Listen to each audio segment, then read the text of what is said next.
Hey folks, so this is part 2 of today's daily, where we are focusing on top lane aggression. As you can tell, I am trying out a different camera angle, and it's very weird, and I don't think I like it, but the way my computer is set up, I don't actually have a way to put it at an equal face level, so we'll see what happens with that. So, I would like you to imagine asking a girl out in high school, or a boy, asking somebody out on a date. Now, as you're going up to that special person and going, hey babe, let's go hit up the shakies. I got tokens. As you're going up to ask them that, I want you to think the emotions you feel. You feel fear, you feel dread. What if they say no? What if they say yes? What if they sure, but I get to bring a different date? So I want you to picture these things and translate that to League of Legends in the top lane. When you go for that aggression, do you ever go, oh, what if they kill me? What if the jungler comes? What if something bad happens? And this is a really weird analogy. And you need to translate that into a dating situation. Should you ask that person out? Well, I have a question. Is that somebody who might actually go on a date with you, or is it Satoshi, Devourer of Worlds, who will consume your soul if you ask her out? If it's Satoshi, which in this case will represent Rumble, and if you are a big dog, which will represent a big dog named Nasus, you should not ask her out. You should not even get near her. You should run away. Run far away and try and make a lot of money and come back later and wow her then. So, what I'm trying to say is, in a very long and roundabout way, is that knowing who you are and knowing who the enemy is probably the biggest thing when it comes to top lane aggression. So I can't go over every matchup. I can't say, well, as Kenan, you want to harass at these times, but I can give you some general advice. So, when you look at your matchup, look at the timings. Think, alright, when can I beat this guy? How do I beat this guy? Do I want to chip away at him? If you're Kenan, you can't go all in and just man fight somebody like Rumble. If you get into an auto attack fight where you're sitting next to each other, you're gonna lose.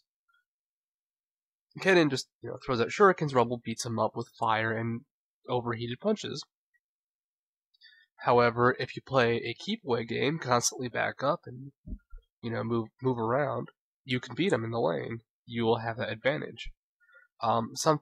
Something I see a lot happen is actually the Kenan Rumble matchup. Kenan Rumble is a very interesting matchup because Kenan should have a significant advantage. Rumble will push out. He can't really keep up with Kenan, and even with the ult, Kenan still has a good escape to get away from him. However, a lot of Kenans don't know their character that well, or they don't know Rumble that well. This is something I've done as Kenan, and I'm using Kenan specifically as an example because he's very, very interesting in how he works. Kenan has a lot of burst and a lot of poke, but he has very little sustained damage in a longer fight. So against Rumble, if you get into a 1v1, you can have like 200 HP, but if your ult is down, if your Q is down, if your W is down, you're not going to do shit to him. He will survive. Satoshi will eat you. Maybe you can go out with her later. However, if Kenan keeps playing the poke game, and just keeps peppering and peppering and peppering, he can get that kill. But if he uses up everything and he's out of gas and he keeps fighting, he dies. And I've done that. I've seen a lot of people do that. It's not interesting to show Kenan versus Rumble, because that one's really just about who's really good at the matchup. I think it's actually one of the most skill-based matchups in the game. It's really interesting. So, we're going to look at a Nidalee replay, played by Nidalee is my waifu.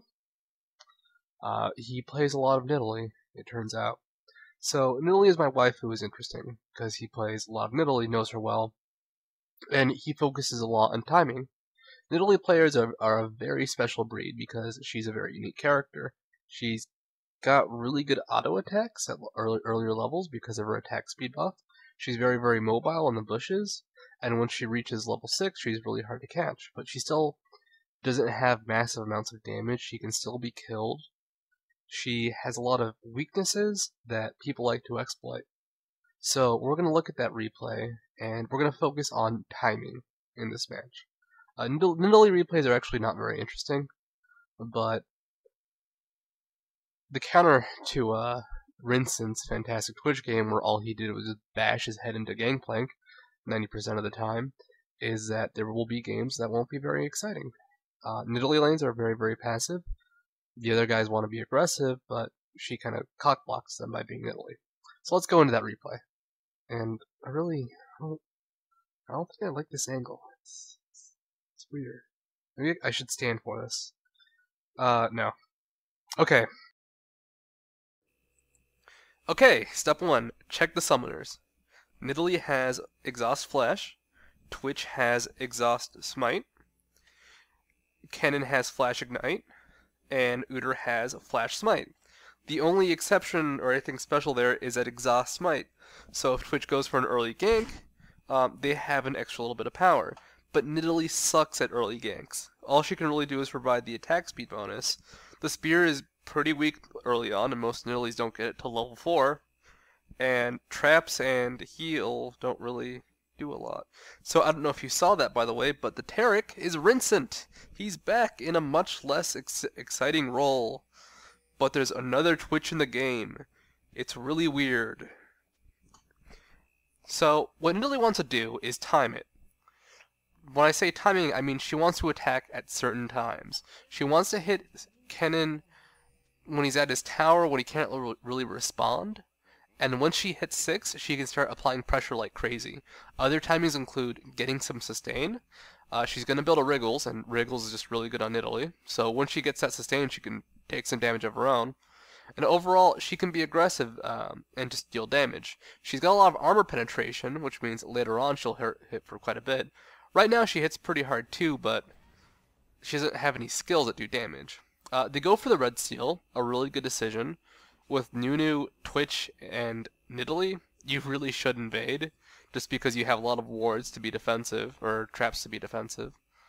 And Twitch can stealth and scout, and Nunu eats creeps, literally.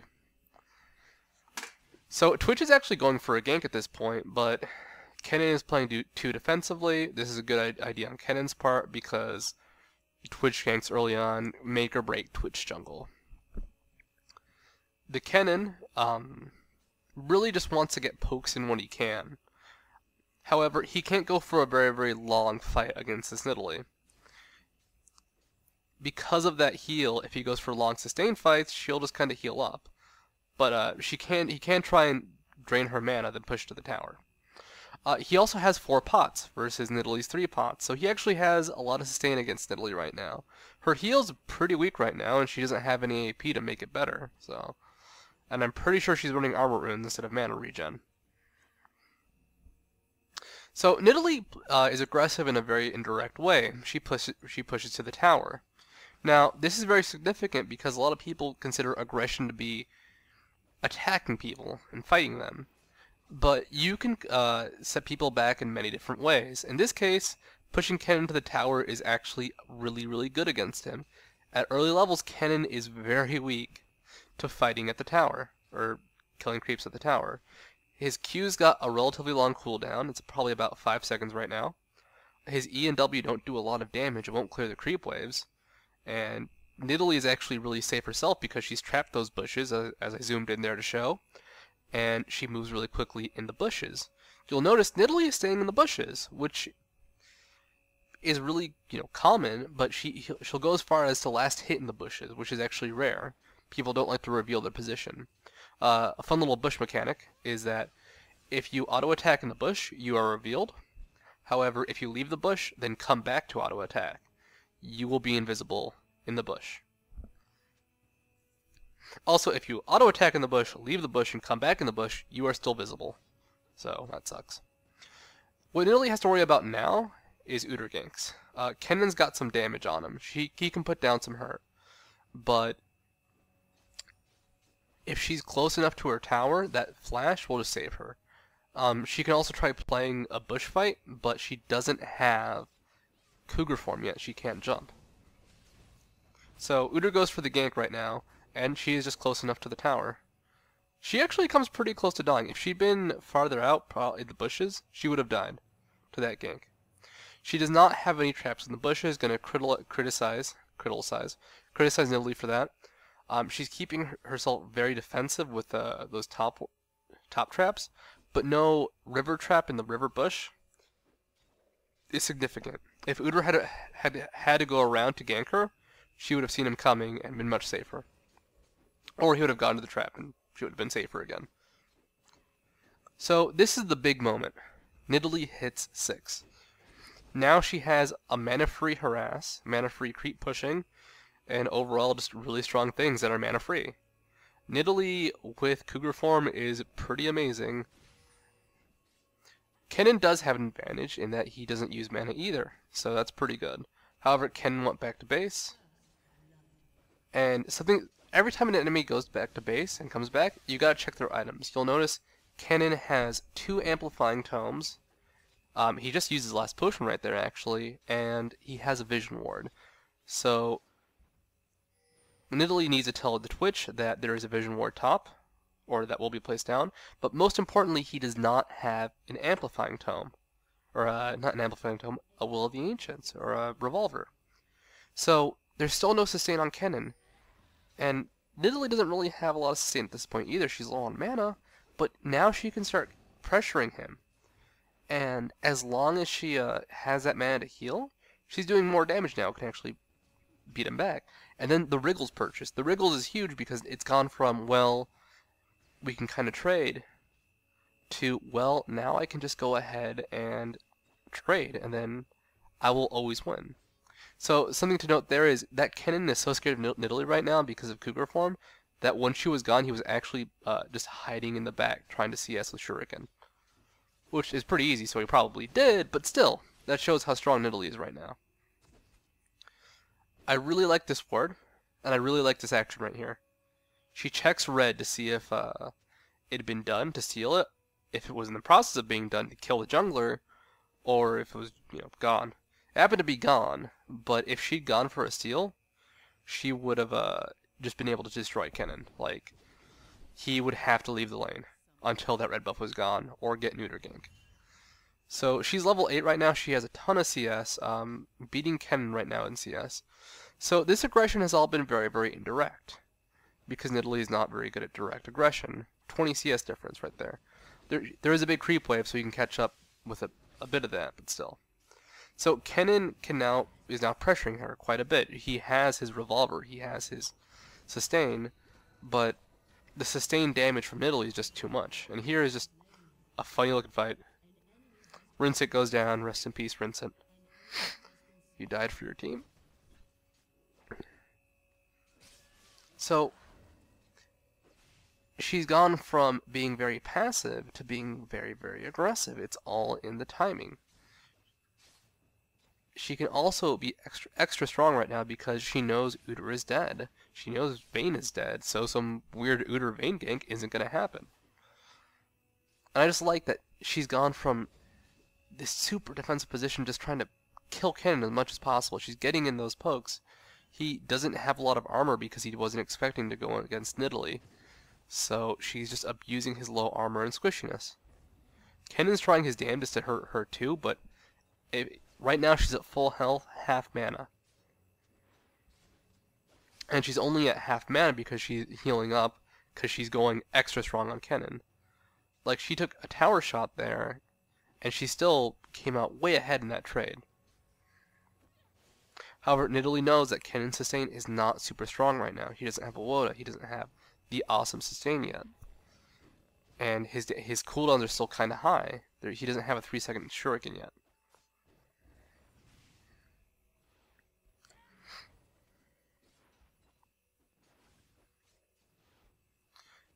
So I just like this, that every chance that Kenan is able to be auto-attacked in tower range, or even just to take one tower shot, she puts on that pressure. She's keeping Kenan at half health with a potion on, while she's staying topped off, using a bit of mana. She's now at a quarter mana. And now she can actually go for a kill. Kenan's a bit higher up, but if she catches Kenan out of position, like with a full combo, he's almost dead now. And that I love this exhaust because it does two things. It kept him near because he couldn't escape, and it reduced his damage.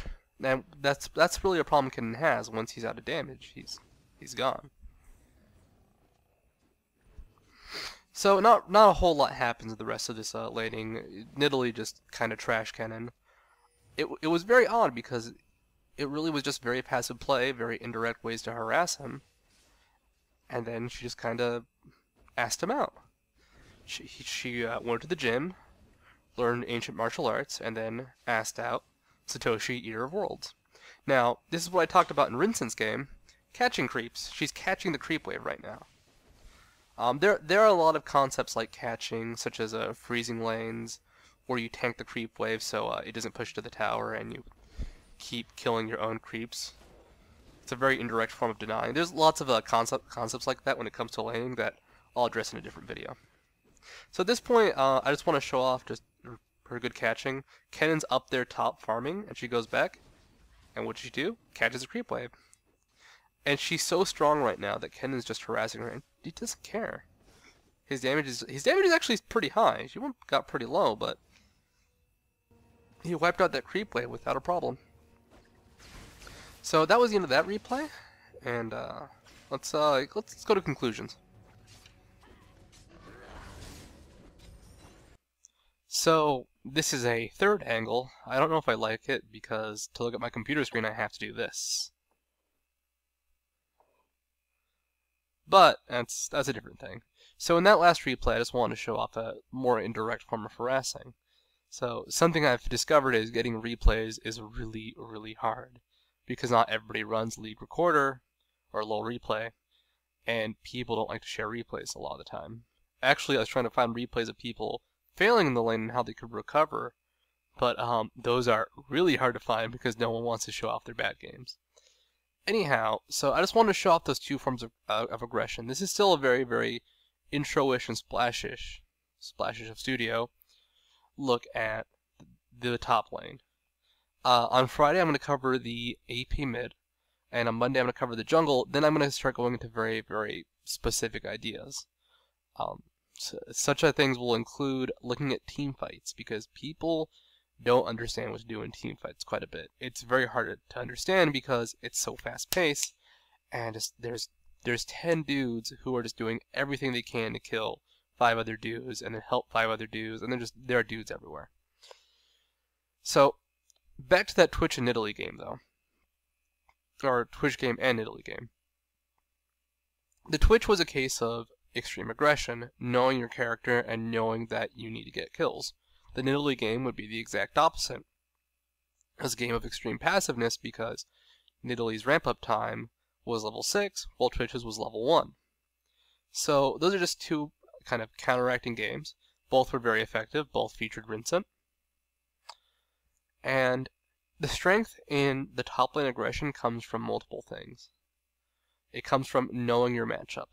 Nidalee knew when to attack. At 6, she could have done okay, but she waited until she could whittle Kenan down and have Cougar form. Rinsen knew he had to go in at level 1 to really start the ball rolling on his lane. It's about knowing where the jungler should be. Now this one's interesting because you don't really know where the jungler is, but Rinsen knew that the jungler would most likely not try to go for him because we were going for Twitch. Well, Twitch can just turn invisible. People can be very, very greedy when it comes to stealth detection in this game because stealth characters are so rare because the only characters that are stealth are, Twitch, Evelynn, Wukong. Very few. There's a few more, but nobody really plays them that often, and aside from like Shaco, the stealths from characters that are played aren't that big or important.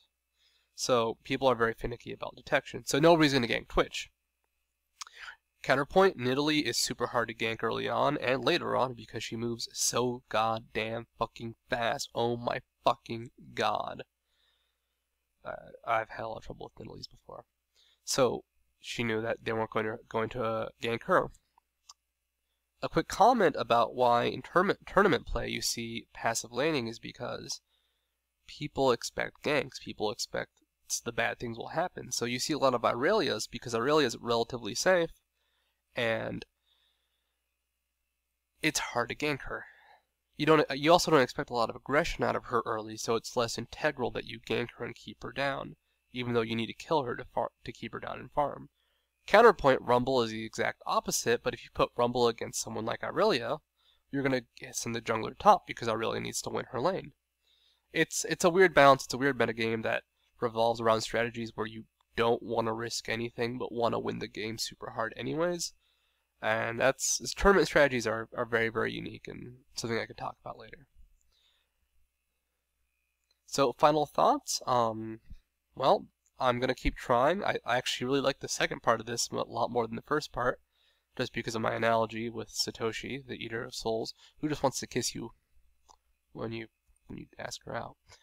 And some things will get better. For example, this microphone's going to be around for a while, but eventually I like to improve it. The editing software I use is also going to get a little better. And things like audio levels, which right now for me are really tricky to actually work with, should start improving more and more and more. Look out for a website soon. It'll be leagueofstudio.com. Right now I believe we have either nothing or just some random WordPress with gibberish. And soon I'll be looking for replays from you, the community. You. And at that point, you can just start sending them into me, and I will start addressing things that aren't high-level LO games.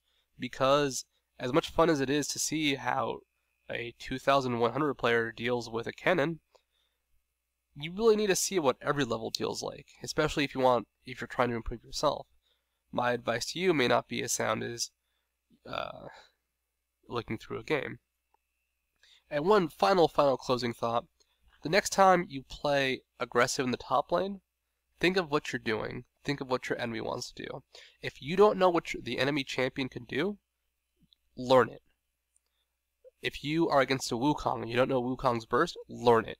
Look at his numbers, look at his stats, get your ass kicked by him, and next time you see a Wukong, you beat the shit out of him because you know what he does. So, hopefully I've helped you escape LOL a bit. This is Studio, signing out.